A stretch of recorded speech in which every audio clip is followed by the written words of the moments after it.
Yo, what's up mga tropa peeps? Welcome back to my vlog at magandang araw po sa inyong lahat. So ngayon po ay medyo nakikita na po natin at maliwanag na kung sino po sa mga senador, mga bagong senador at mga lumang senador ang pumasok sa nakaraang halalan kahapon. So ito po ay medyo hindi natin inaasahan na outcome ng halalan dahil nga po ang mga katulad nila Bam Aquino at Kiko Pangilinan ay mataas ang naging grado sa eleksyon kahapon. Pero ngayon po kasi ito yung isang mainit na usapin kasi pagdating po ng mga bagong senador at ng mga lumang senador na ito, sila po ay magtatrabaho agad for impeachment. For impeachment kaagad ang kanilang magiging trabaho. So medyo mapapaisip tayo, si Sara kaya ay ma-impeach pa talaga? Dahil nga po nakita naman natin kung sino po ang mga pumasok sa Magic 12. Medyo ito po ay mga pro Duterte, pro Sara at mga kaalyado po nitong si Sara Duterte ang karamihan po sa mga pumasok. So medyo po tayo, medyo hindi po natin inaasahan na yung mga kandidato ng alyansa ay hindi po makakalusot sa eleksyon dahil nga po ang inaasahan natin ay mas marami ang alyansa na papasok dahil nga po sa mga nakita natin sa mga nakarang survey.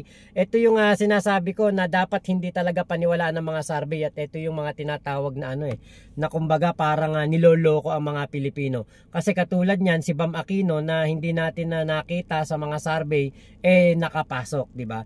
So talagang ang survey iba at ang pinaka epektibo, pinaka magandang survey, pinakatamang survey talaga ay ang araw ng halalan. 'Di ba? So ngayon po, dito po sa mga nanalo, talagang magtatrabaho kagad sila for impeachment. At sila po ay sasalang agad-agad sa impeachment trial. Yan po ang kanilang magiging duty agad-agad. So kaya ko po nasabi na baka hindi na po matuloy ang impeachment trial ni Sara Duterte or baka hindi po maging kumbaga hindi masipa si Sara Duterte as a Vice President ay dahil po meron po akong pinagbasehan na na kumbaga bukod sa naiisip ko nitong mga kagabi, yung kagabi nung nakita ko pa lang si Amy Marcos pumasok kahit na pang 11 o pang 12, hindi importante yung kung ilan yung boto niya kung ano yung standing niya sa Magic 12 Yung makapasok si Amy Marcos ay tingin ko hindi na magtatagumpay ang impeachment trial at ang ito pong impeachment trial ay pwede pong kumbaga maabsuelto si Sara Duterte at hindi na po mabibigyan ng hustisya ang pera ng taong bayan. Yan po ang naisip ko. Ngayon, habang ako po yung nagpe-prepare sa aking vlog, nakita ko itong video ng News 5 dahil nakasubscribe ako sa kanila. At napakaganda po ng paliwanag dito. Ito, pakinggan po ninyo. Ipe-play ko po yung video. Ito. Sino-sino mga posibleng maging bagong senador o yung nagbabalik na senador. Kabilang dyan ang dagdag na Tulfo, dagdag na Cayetano at posibleng dagdag na Villar o kapalit lang nung palabas na Villar. Himayin natin ang mga posibleng dynamic ng susunod na Senado bukod kay Ms. Malu Tequia. Kasama pa rin natin si Mama Malu. Makakasama rin natin ngayon ang Director ng Center for Local and Regional Governance at Assistant Professor ng University of the Philippines National College of Public Administration and Governance, NCPAG, Dr. Reginald Ugadan. Good morning, sir. Good morning, and thank you for staying with us. Go ahead, Ito sir. po ang ating matrix. Ang tanong kasi kung sino ang pupunta saan. Again, we're talking about possibilities. In politics, nothing is ever set in stone. So these are possibilities given maybe their political history, their past alliances, their present alliances, and their potentially future alliances. Ito po yung ating tropa ng mga holdover senators. Ito yung mga mukhang pasok so far with what? 70+% relative to vote in. So ito yung mga malamang na papasok. Ang tanong kasi, anong magiging political alignment sa Senado? Pero this is in the context, let's put it in the context of impeachment. Kasi it's the elephant in the room. Impeachment is going to come whether... At pagpasok nila, yun ang una nilang gagawin. Diba? Pag-resume ng Junto nga So dito natin ilalagay inyong pananaw na malamang will be for conviction because this is under the administration. Dito yung mga against conviction. This is the middle ground. Parang kung hindi tayo sigurado kung saan, maaaring dito ilagay, o maaaring magbagong isip, o maaaring namamangka sa dalawang ilog na hindi naman kakaiba sa politika. Who do you want to start with? Yung mga holdovers o yung mga... Simulan natin sa holdover senators. Sige. Okay, ako muna. Siyempre si Senate President Chis Escudero. Nalagay ko sa admin. Tama? Sa antay. Yes, tama.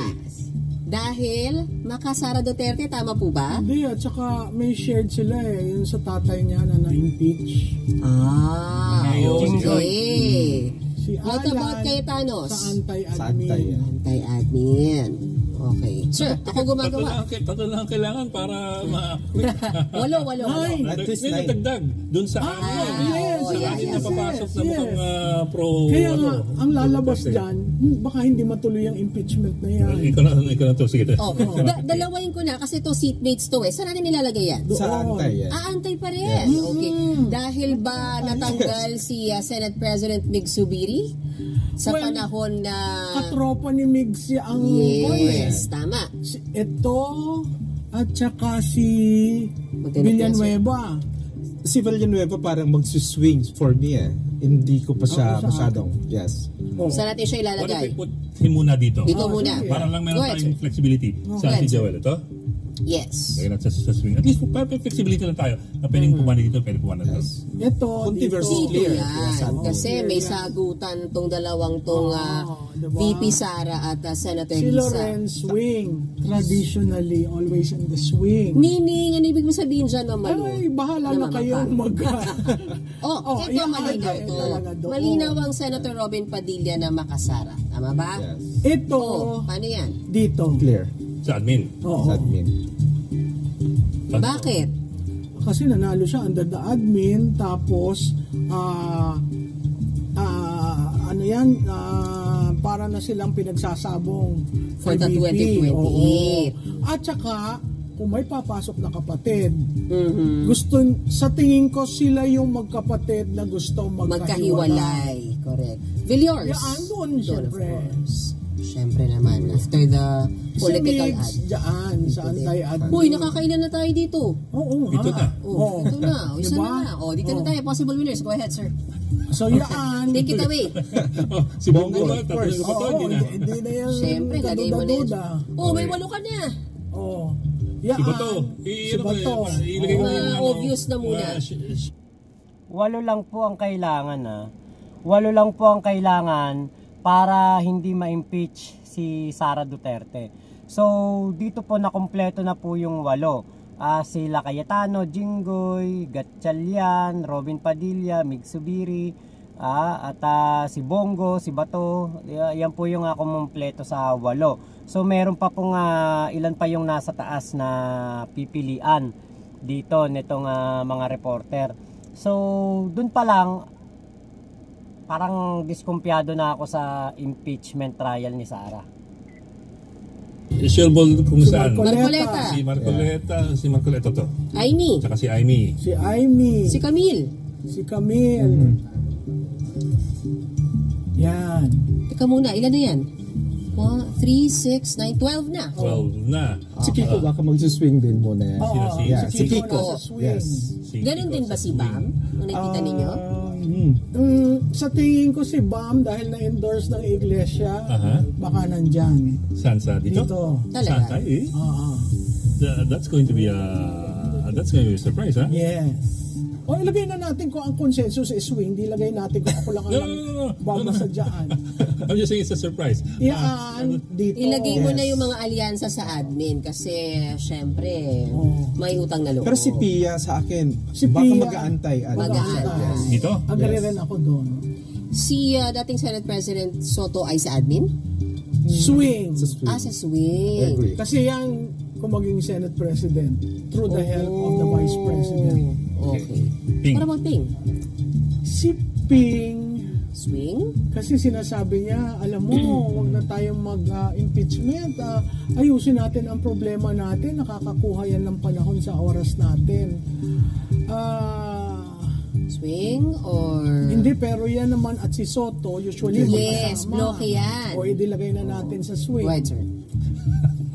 Sino yung... Oh, Lito Si Lapid. Lito Lapid, admin. sir. Admin. Yes. Yes. So, ang klaro natin dito as far you two are concerned, 5 ang nasa admin. Ayun, 5 lang po ang nasa admin, pro admin na napili doon at 5 sa swing at karamihan po nung 14 yung mga sa mga nanalo po. Yung ilan sa mga nanalo, mga bago at mga lumang senador na babalik sa Senado ay mga pro Sara. Kaya po sabi ko nga sa aking sarili, yung impeachment trial na ating pinapangarap na sana'y ma-impeach si Sara dahil nga po para mabigyan ng hustisya ang pera ng taong bayan na winaldas ni Sara sa walang kapararakan, binigay kay Mary Grace Piatos, kay Kokoy Villamin at dito po sa mga iba pang mga non-existent na mga personalidad like Jay Camote, Juan Miguel Uwishi, di ba? Hindi na po mabibigyan ng hustisya. At parang ang mangyayari po ay hayaan na lang natin kasi kumbaga kaalyado niya ang mga nanalo na senador. Ang mga ilan sa mga senador na nanalo ay kaalyado niya, kaya po 'di ba yung utang na loob po kasi ay titignan diyan. Syempre si Camille Villar at Amy Marcos, 'di ba? Syempre po ay mga talagang mga pro Sara yan. At meron silang mga campaign ads, meron silang mga statement bago ang eleksyon ay talagang po sila, kumbaga gustong-gusto po nila na maipanalo itong dalawang to. Tapos syempre dagdag mo pa diyan si Marcoleta na talaga namang pro Sara, pro Duterte, 'di ba? At kahit po na kasi parang nakalimutan ng taong bayan na ito ang nagpasara ng ABS-CBN, 'di ba? Hindi po hindi po nila, kumbaga binoto pa rin nila 'di ba? Kaya wala po tayong magagawa talaga dito kundi ang tanggapin ang katotohanan na si Marcoleta po ay nakadestined as senator, 'di ba? Pero yung yung pong pagiging senador nitong si Marcoleta masasabi natin na talagang po ito, kumbaga hindi po inaasahan dahil nga po sa dami ng mga katarantaduhan na pinagsasabi nito, like sa West Philippine Sea, like sa mga issue ng bayan, like kay Sara Duterte pagtatanggol niya, 'di ba? Marami po ang bumoto. At ito yung kumbaga isa sa mga dinala ng iglesia. Hindi naman lahat ng dinala ng iglesia nanalo, like itong si pangalan nito, si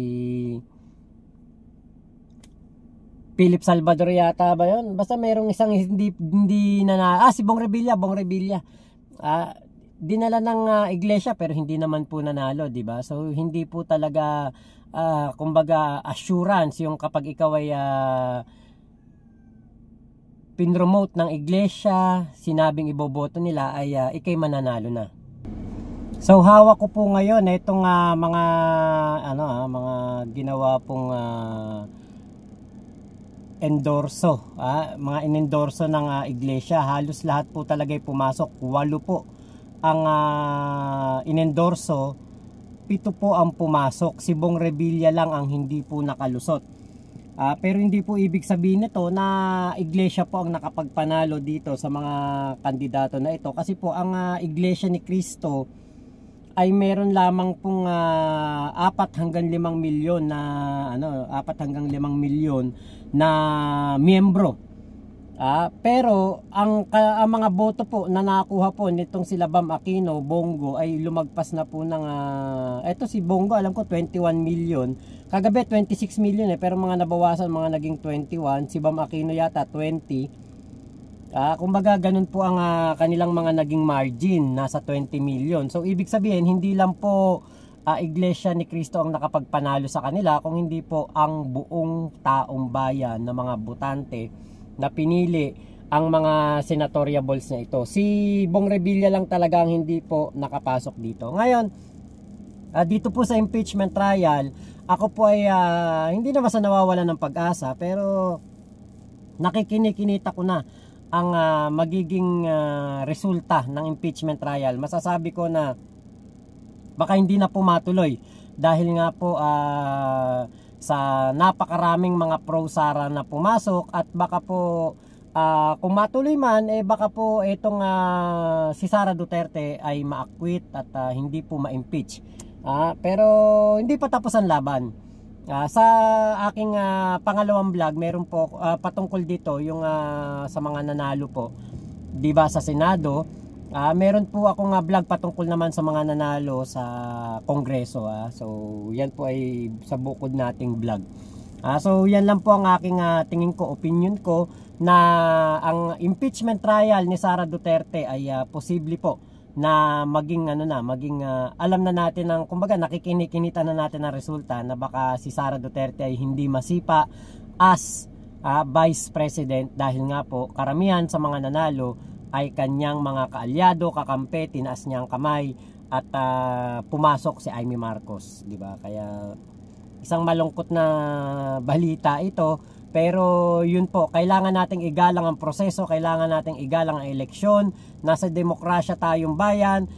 Kung tayo nga, di ba, eto, nagagawa nating igalang ang demokrasya, ang pagboto ng taong bayan, nagagawa nating igalang ang pagkapanalo ng mga kandidato na pro-Sara. Pero di ba, kung tayo po ay sasalungat dito sa paniniwala na ito na dapat nating kontrahin ang nangyaring eleksyon, di ba?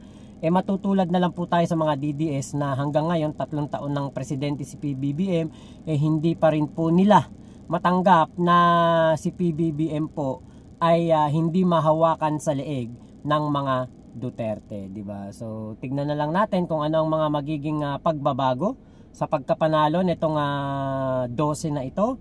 At tignan din po natin kung ano ang magagawa nila kay PBBM. Yun naman po ang pinakamalaking katotohanan pa rin hanggang sa ngayon. Kahit na nanalo itong 12 nanalo man ang mga ilan sa mga pro-Sara, mga kaalyado ni Sara Duterte na mga senador, syempre, di ba, si PBBM pa rin naman po ang presidente, si PBBM pa rin po ang ating Pangulo. Hindi po magbabago yan hanggang 2028. So yun lamang po, maraming salamat sa pagsama nyo sa aking vlog na ito. Ingat po kayo, nasan mang panig na kayo ng mundo, ingat po kayo at huwag kayo magpapaniwala sa mga fake news na lumalabas po ngayon. Mama chup chup, love you, God bless us all, Pilipinas. God first.